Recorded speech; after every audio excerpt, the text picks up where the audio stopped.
Table Talk, an open and honest discussion about different topics related to faith.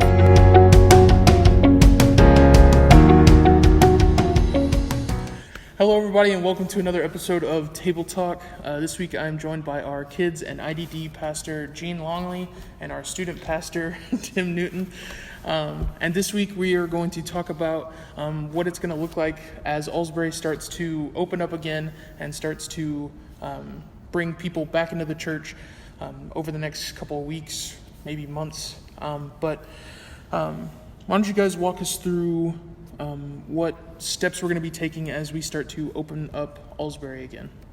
Well, first off, man, we're excited. We are super excited and pumped for that opportunity to see people again and for our people to be here, to interact with each other, to love each other, to worship together. I mean, it's one thing to do stuff online. It's totally different to be able to see people face to face and interact with them and stuff. And so, man, we are ready and excited for the opportunity for people to be here. And so we have done several things in preparation for that to make sure that we can do so in a safe way, having all of our people together. So, Gene, why don't you kind of start us out walking through that?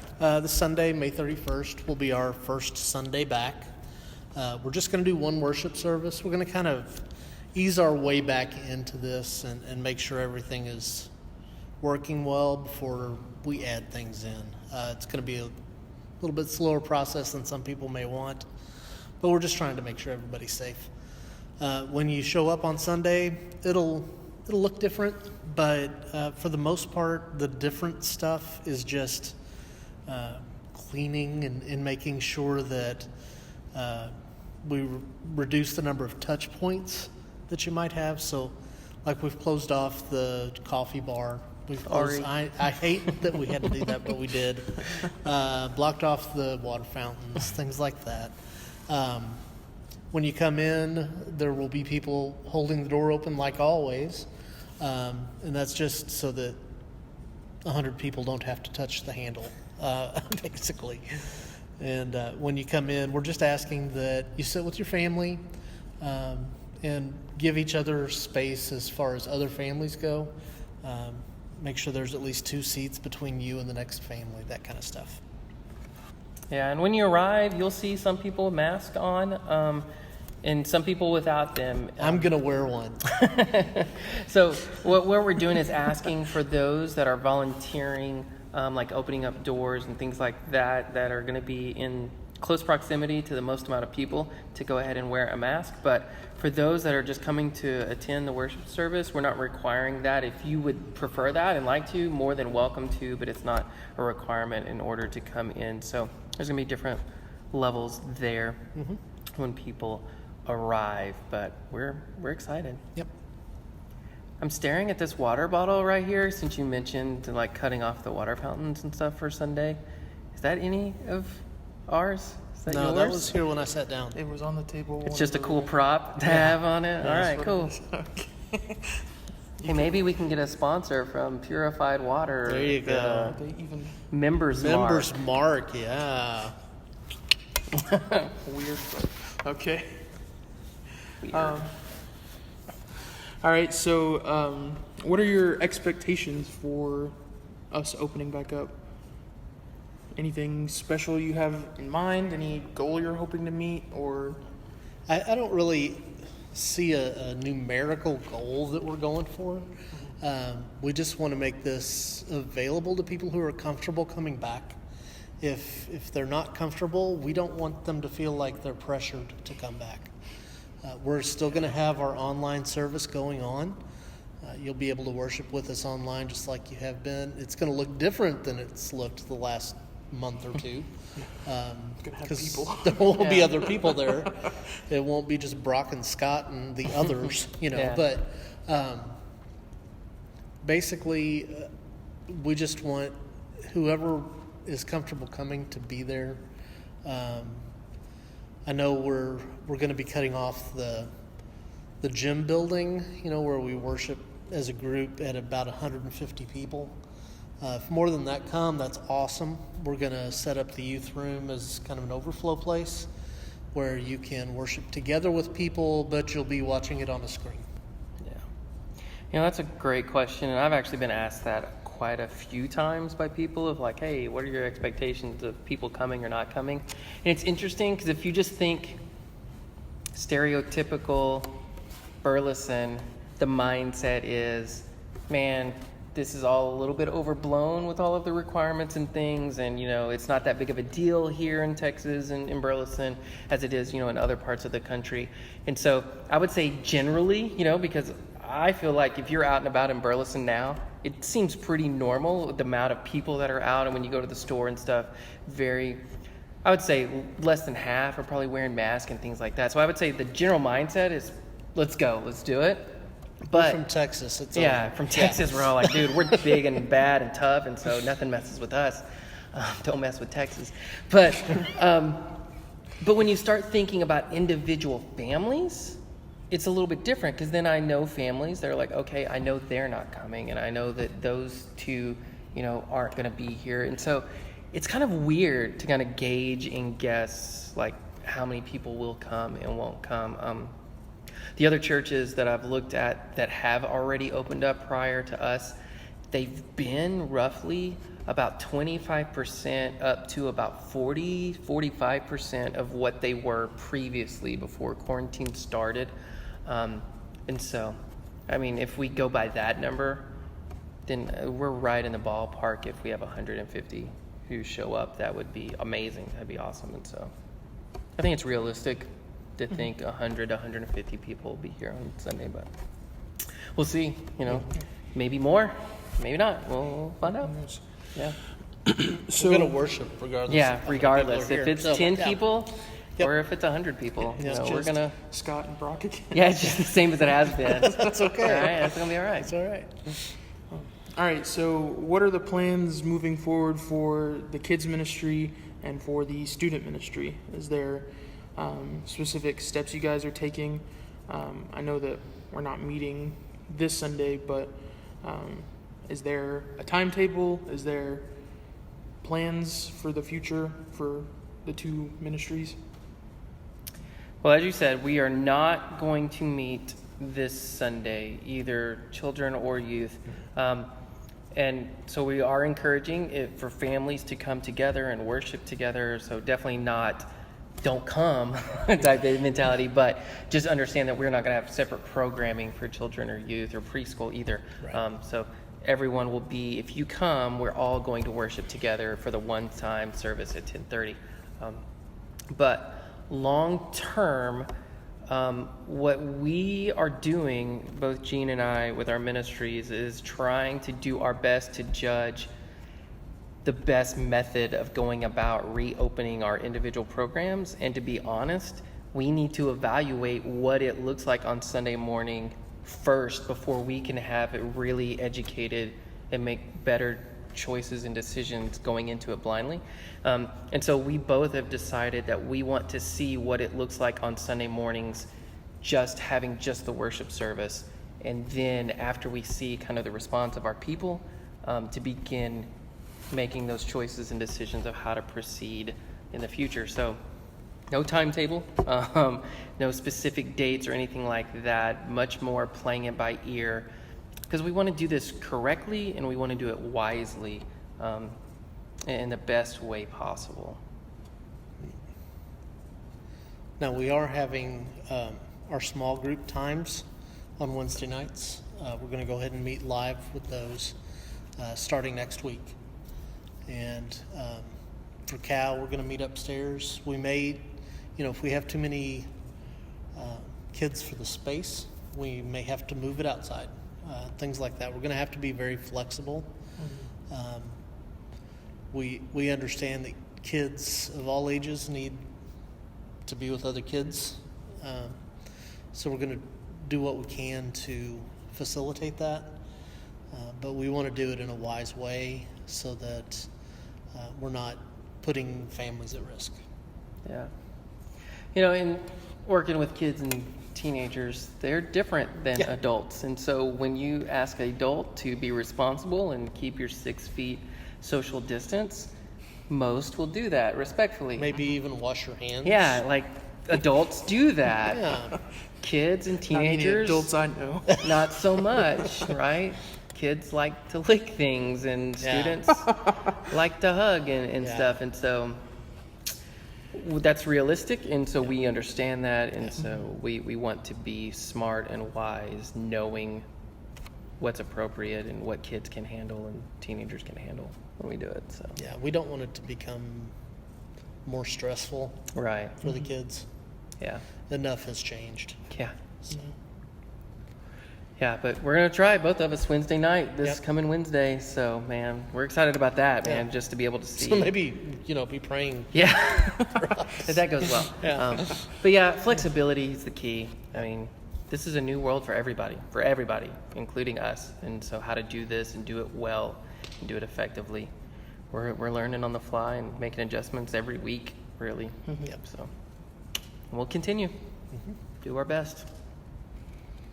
Yeah, cool. So, as members of the staff here at Alsbury, you have been talking and deciding about how to go about things with the rest of the staff. So, there's so many differences in opinions of opening back up and whether it's right or whether it's wrong, or whether we should be doing it this way or doing it that way, or whether we should have very specifics about it, or if we should just move to a online platform, or who cares, let's do it all live.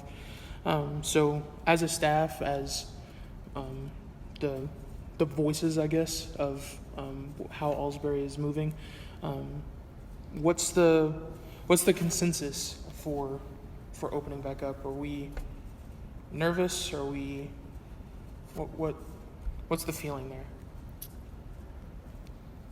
Well, it's interesting because there is a wide range of opinions when it comes to, is it time to open up? Are we opening up too soon? Is it safe? Do we need to stay quarantined longer? And I mean, across the gamut. Or should we have opened 5 months ago? Right. Are Or we however too long slow? it's been. Right. Are we never too closed? slow? Yeah. Right. Like, Right. why are we closing it all? And it's interesting because I think here in Texas, it's different versus if we were like a church in New York City, right? In making decisions here versus there. And when you read the guidelines that come out by the CDC and things like that, they're putting out what are the best guidelines for everyone, regardless of where you're living across the country, right? And so if you follow media, and the different voices and people saying different things, you have to remember they're all coming from different places across the country, and so their personal experiences can be very different and varied. So I totally understand how someone in New York City would be all like, there's absolutely no reason for anyone to be going outside and interacting, versus people here in Texas, we have all this great open space, and people are like, why are we ever shut down and stop anything, And so you've got that wide ranging of opinions out there. And when it comes within the Christian community, we hear a lot of, if you don't open up, then you're allowing your decisions to be driven by fear. Fear's driving you. And if we're followers of Christ, shouldn't it be about faith? That we have faith in God, faith's going to protect us, and faith, that He's going to make sure that everything's all right. And are we demonstrating a lack of faith by not opening up and not allowing, us to come together, and we're allowing, the edicts of man to supersede, the edicts of God and things like that. So we've definitely heard those comments, and we are trying to do our best, as we've already said, to be wise and to be smart with our decisions. But with us specifically dealing with kids and teenagers, I think there's something to be said for wisdom in being cautious and taking precautions to keep people safe. Because when I read scripture, Moses, when he was born, his mother took precautions to keep him safe, right? She hid him in the home and then finally put him in the basket in the river. So she did some things in order to keep him safe. Even Joseph and Mary did some things to keep Jesus safe. They left their home and country and went to Egypt and stayed for years before they came back. So they took precautions. And I would not say that any of us think, oh, well, they don't have faith, they don't believe in God. Well, yes, of course they did. But yet they still did things in order to ensure their safety, and the safety of their kids and their children. And so we're trying to do that, take that kind of mindset. It's not that we're fearful, but we want to be wise, and we want to show love to everyone. That's a part of our church and part of our community. It goes beyond just our own people, but within Burleson itself. Are we being loving neighbors if we just opened up everything and not put any kind of restrictions or anything on? Is that being very loving to those that could be more susceptible, to contracting the virus? Even if we don't think it's that big of a deal here in Burleson, it's still here. I mean, I think last count I read was we had 56 cases just in the Burleson city limits and stuff. So it's obviously here. And so we want to be smart, and we want to be wise with it. Yep. Yeah, and one thing that I've wrestled with for a long time is the way we do our children's ministry here. Kids don't often get a chance to worship with their families. And this is an opportunity for us, really, to encourage families to worship together and to be examples for their kids of what worship is about and what it looks like in their family. So all of those things have been part of this decision. And ultimately, we've had to lean on prayer, maybe more than we ever have as a staff. Yeah. And we're just praying that the Holy Spirit guides us in making wise choices that are impacting all of the families that call Allsbury home. Yeah. Whenever I hear those comments about, it's faith driving our decisions, and not just us specifically, but like Christians in general and churches that are slower to open, I always think of okay, when you get in the car, you put on a seatbelt. Does that mean you have a lack of faith in God, that He's going to keep you safe? No. But you still take the precaution because it's smart, it's wise. And so that's what we're trying to do. Do what's smart, do what's wise. It's not a lack of faith in God. It's not that we don't think God's going to protect us or loves us or, anything like that. And it's not that we don't care about our people. Yeah. Oh my goodness, it's all done because we love our people. Yeah. Every decision we make is agonized over because we want what is best for the people who we call family. Yeah. So. And so when this all began, versus we can't meet at all. Mm-hmm. So we did major online presence, right, of trying to offer things that people can connect online, because that's better than not at all, right? Mm-hmm. But what's better than that? Meeting in person. So we want to get back to us all meeting in person, but if we can't quite get there yet, meeting online is still better than not meeting at all. So it's kind of that progression type thing. And we understand that some people aren't quite comfortable with getting all together with groups of people. And that's fine. That is perfectly fine. That is great. And that's why we want to continue to offer the online opportunities, that is still there until we all can gather again. And, to be honest, now that we've started, I don't know if we'll ever go back and not offer online stuff. So, that's a good thing, really. It's funny. It's something that this past year, I know Brock had been exploring and thinking about, what can we do to have an online presence? And now that this hit, it was okay, we got to get beyond just the talking stages. We got to do it. Yeah. And now, so, in some ways, it kind of forced us to fast track those plans before maybe we were ready or wanted to. But, it's been positive, and, we can see how some good things are going to come out of this. And the opportunity, like Gene said, about worshiping together as family has definitely been an awesome positive that's come out of this. So it hasn't been great. It hasn't been anything that anybody would have wanted, but at the same time, there's been some cool things that have come out of it that hopefully will be a benefit long term when we really stop to reflect on. Well, and, it's important for us to impact not just our community, but the world around us. And this has given us an opportunity to reach people as far away as South Africa. I mean, we've had people in other countries that have been worshiping with us during this time, and we don't want to kill that. Yeah. So, Yeah, that's pretty wild. yeah. I think a main point of all of it, at least to me, that makes sense is using the wisdom. And especially with the whole argument over fear and faith and all that, using the wisdom is what's so very important. There's even a whole book in the Bible Crazy, right? devoted to wisdom. Be and, wise. And Don't be foolish. using wisdom over your emotions. And in a time like this where we're all stuck in our houses and unable to move and unable to get back in our comfort zones, we let our emotions run wild, and we kind of, are pushing the boundaries a little bit.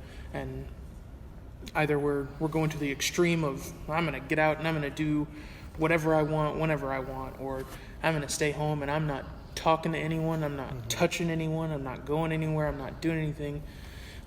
And I think, the main point that y'all made was that wisdom of, deciding what's right, what's good for our people, and what's good for not just one family and not good for the one specific families, but what's wise for our congregation as a whole.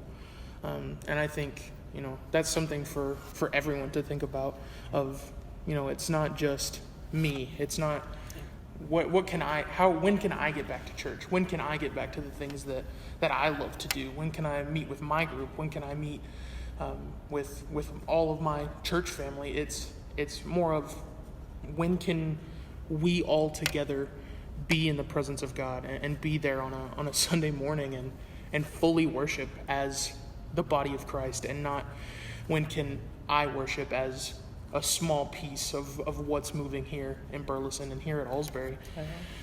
So I don't know, I think that's been one of the strongest points that God's been trying to teach me through all of this is using wisdom from all of it, and not letting my own selfish agenda, even though I don't think I need to stay at home, I'm staying at home because my grandmother, who lives with us, is very susceptible because she's been through cancer and has been fighting with chemo. So, for her sake, I'm staying at home and I'm doing all the things that's right, even though I don't feel like it's 100% necessary for me.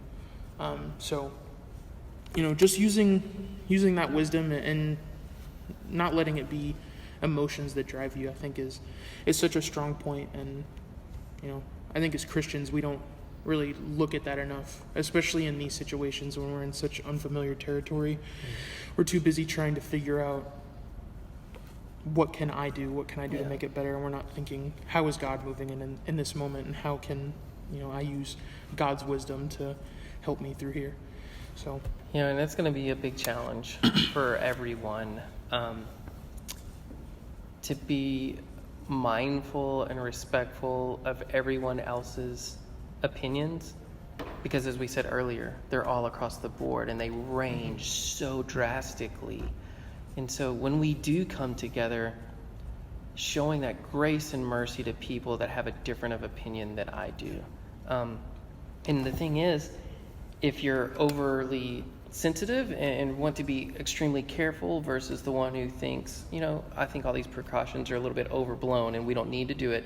Both of those, it's not a question of right or wrong. And that's the thing we really need to understand. It's just a question of a difference of opinion. And therefore, because you're my brother and sister in Christ, I need to love you and respect you. And even if it's different, that's okay.